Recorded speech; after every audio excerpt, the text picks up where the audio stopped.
FIA کی ضمانت منسوخی کی درخواستیں خارج کی جاتی ہیں، فیصلہ جسٹس محسن اختر کیانی اور جسٹس طارق محمود جہانگیری کا فیصلہ۔ انہوں نے کہا آپ ضمانت کی بات کرتے ہیں، یہ جو ممنوعہ فنڈنگ کا کیس ہے، ہمیں تو 1 روپیہ بھی نہیں ملا کہ جس کی بیس پر یہ جناب مقدمہ آگے چلایا جائے۔ تو یہ آج 2 جو عمران خان صاحب کو ریلیف ملے ہیں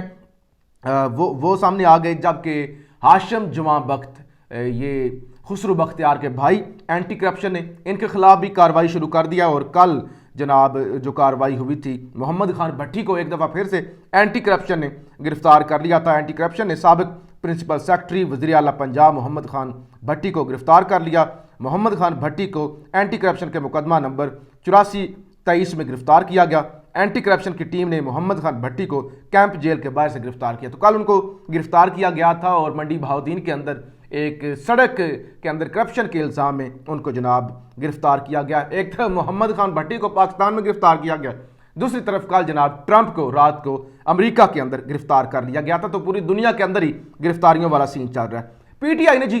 تقریباً 20 سے 24 پولیس افسر اور بیوروکریٹس جن کے تبادلے کیے گئے ہیں نگران حکومت کے جانب سے، ان کے خلاف لاہور ہائی کورٹ سے رجوع کر لیا کہ ان کو کوئی تقرریاں کرنے کا اختیار نہیں ہے، اور یہ فیلڈنگ سیٹ کر رہے ہیں کہ الیکشن ہوں تو پہلے ہی ہم پری پول ریگنگ میں یہ آتا ہے، یہ جو تقرریاں اور تبادلے کیے جا رہے ہیں، اس کے خلاف لاہور ہائی کورٹ سے رجوع کر لیا ہے۔ نمبر 1 سب سے بڑی جو خبر ہے، وفاقی کابینہ کے اراکین آج رات تک خود کو کابینہ اعلامیہ سے الگ نہیں کرتے تو ان کی نااہلی کا ریفرنس بھیجیں گے۔ کابینہ نے اعلامیہ جاری کیا تھا کہ ہم سپریم کورٹ کا فیصلہ تسلیم نہیں کرتے۔ سپریم کورٹ کا فیصلہ تسلیم کرنے سے مراد کہ ہم آئین کو نہیں مانتے۔ فواد چودھری نے کہا کہ اگر تو آپ اپنے آپ کو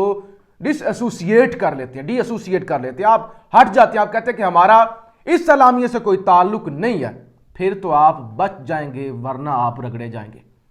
آپ پر آرٹیکل 6 لگے گا، آپ پر توہین عدالت لگے گی، آپ نائل ہو جائیں گے، اور ہم آپ کے خلاف ریفرنس دائر کریں گے۔ یہ میں سمجھتا ہوں کہ یہ بہت بڑی خبر ہے، بڑی پیش رفت ہے کہ فواد چودھری نے کہہ دیا کہ آپ نہیں بچیں گے، اور بچیں گے بھی نہیں۔ دیکھیں شہباز شریف کی اصل جنگ ہے۔ MQM نے کل کہا تھا نا، انہوں نے کہا تھا کہ ہم کیوں بائیکاٹ کریں عدالت کا، ہمارا یہ مسئلہ ہی نہیں ہے،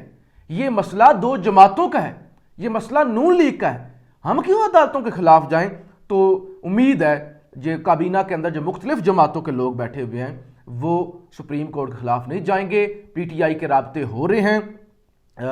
مختلف مذہبی جماعتوں سے بھی رابطے ہو رہے ہیں، اور خاص طور پہ MQM کے ساتھ بھی جو ہے وہ رابطے بڑے سٹرانگ ہو چکے ہیں چودھری پرویز الہی کی وجہ سے، اور اتحادی جماعتیں تقریباً پیچھے ہٹ چکی ہیں، اور یہ جو توہین عدالت کرنے چلے ہیں، یہ جو بدماشی اور گنڈا گردی کر رہے ہیں،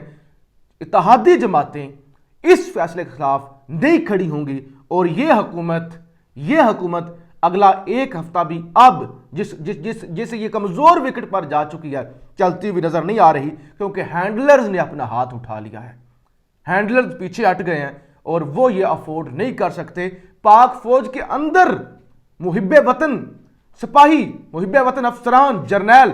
سب اس بات کے ساتھ کھڑے ہیں کہ ہم سپریم کورٹ کے فیصلے کے ساتھ ہیں۔ ریٹائرڈ افسران، ریٹائرڈ جرنیل، ریٹائرڈ جتنے بھی فوجی افسر ہیں وہ سپریم کورٹ کے ساتھ کھڑے ہوئے ہیں، اور آج پورا ملک باہر نکل رہا ہے، پورا ملک اظہار تشکر کے لیے، یوم تشکر منانے کے لیے افطاری کے بعد باہر نکلے گا، اور وہ سپریم کورٹ کے ساتھ اظہار یکجہتی کرے گا۔ تو اتحادی جماعتیں، پاک فوج اور سول سوسائٹی اور تمام سابق سیشن جج اور وکلاء سپریم کورٹ کے ساتھ کھڑے ہوئے ہیں، لہٰذا حکومت کسی بھی صورت میں توہین عدالت افورڈ نہیں کر سکتی۔ اب ایک آخری چال ضرور چلی جا رہی ہے کہ چیف الیکشن کمشنر سکندر سلطان راجہ کا عین اس وقت جب یہ سارے معاملات بہت کلوز ہوں، آخری مرحلے میں داخل ہو جائیں، اس وقت ان کا استعفیٰ دلوا دیا جائے۔ سکندر سلطان راجہ صاحب استعفیٰ دے دیں، یعنی ایک بہانہ مل گیا نا کہ ہم کیا کریں کہ وہ تو الیکشن کمشنر نیا آئے گا، وہ تو جو ہے وہ ٹائم لگے گا، وہ نیا آئے گا تو وہ اپنے طریقے سے وہ سارے معاملات چلائے گا۔ یعنی یہ ایک ایسا جو ہے وہ ایک کرائسس کریٹ کرنے کی کوشش کی جا رہی ہے کہ سکندر سلطان راجہ کو اب قربانی کا بکرا بنایا جائے۔ لیکن ظاہر ہے الیکشن کمیشن کا مطلب جو ہے وہ سکندر سلطان راجہ تو نہیں ہے، مکمل نیچے باڈی ہوتی ہے، ساری ٹیم ہوتی ہے جو کام کر رہی ہوتی ہے، لیکن سکندر سلطان راجہ کے استعفے کے حوالے سے یعنی یہ اب خبریں بڑی جو ہیں وہ بڑھ چڑھ کے آنا شروع ہو گئی ہیں کہ ان کو قربانی کا بکرا جو ہے وہ بنایا جا سکتا ہے۔ مریم نواز نے جی آج اپنا سارا غصہ نکالا کہ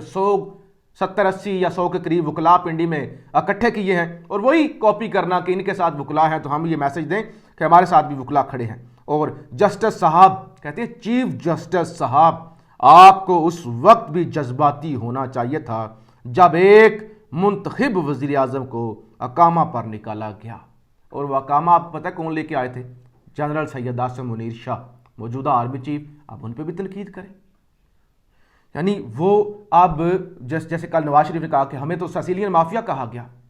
ہمیں تو سیسیلین مافیا کہا گیا، ہمیں تو گاڈ فادر کہا گیا، اور ڈکٹیٹروں کو تو نظریہ ضرورت کے تحت جو ہے وہ ٹائم دیا گیا، ہمیں بھی دیا جائے۔ تو لہٰذا وہ آخری چیخیں جو ہیں وہ اس وقت شروع ہو چکی ہیں۔ فضل الرحمان کی بھی سپریم کورٹ نے الیکشن شیڈول جاری کیا ہے تو نتائج کا اعلان بھی کر دیتی حافظ احمد اللہ کہتے ہیں کہ نتائج بھی وہی کر دیں۔ یعنی ایک اس طرح کا ماحول بنایا جا رہا ہے کہ جیسے سپریم کورٹ جو ہے وہ پارلیمنٹ کے اور دوسرے اداروں کے بھی اختیار استعمال کر رہی ہے، یعنی سپریم کورٹ پر اس طرح سے کیچڑ اچھالا جا رہا ہے۔ اچھا جی، پاکستانی روپے کی قدر میں مزید کمی، جب یہ سارا ملک اس طرف چل رہا ہے نا، کس نے فیصلہ ماننا ہے، کون سا فیصلہ نہیں ماننا، اور ایک تماشا لگا ہوا ہے ملک کے اندر۔ ملک کہاں پہ جا رہا ہے جناب؟ ڈالر 292 روپے کا ہو گیا، 292 292 روپے کا ڈالر ہو چکا ہے، اور اگلے 1-2 دن میں یہی عدم استحکام چلتا رہا تو 350 تک بھی جانے کے مارکیٹ کے اندر ڈالر کے چانسز ہیں، یعنی ملک تباہ ہو رہا ہے۔ لہٰذا یہی وہ وقت ہے، وقت کی ضرورت ہے کہ اسٹیبلشمنٹ ہوش کے ناخن لے، جو کہ نظر فی الحال آ رہا ہے کہ اسٹیبلشمنٹ اس سارے معاملے میں نیوٹرل کھڑی ہے، زور لگایا گیا ہے، اس بات میں کوئی شک نہیں، ایجنسیز کی جانب سے اور جو ہے وہ اسٹیبلشمنٹ کی جانب سے زور لگایا گیا، لیکن جب وہ ناکام ہوئے، انہیں نظر آیا کہ بندیال صاحب ڈٹ چکے ہیں، تو وہ اب پیچھے ہٹتے ہوئے نظر آ رہے ہیں، اور یہ حکومت اور یہ جو اتحادی ہیں وہ مکمل طور پہ اس وقت یتیم ہو چکے ہیں۔ آخری بڑکے ہیں، آخری ڈرامے ہیں وہ جو شروع ہو چکے ہیں، لیکن اس وقت جو عمران خان صاحب کے حق میں عدالتوں سے فیصلے آ رہے ہیں، اور یہ جو ساری صورتحال ہے، اس سے لگتا یہ ہے کہ اسٹیبلشمنٹ اب آگے بڑھنا چاہتی ہے اور ملک الیکشن کی طرف جاتا ہوا نظر آ رہا ہے، کیونکہ معیشت نہیں چل رہی، ملک ڈوب رہا ہے، کرنسی ڈی ویلیو ہو رہی ہے۔ آپ رائے کا اظہار ضرور کیجیے گا۔ پاکستان زندہ باد۔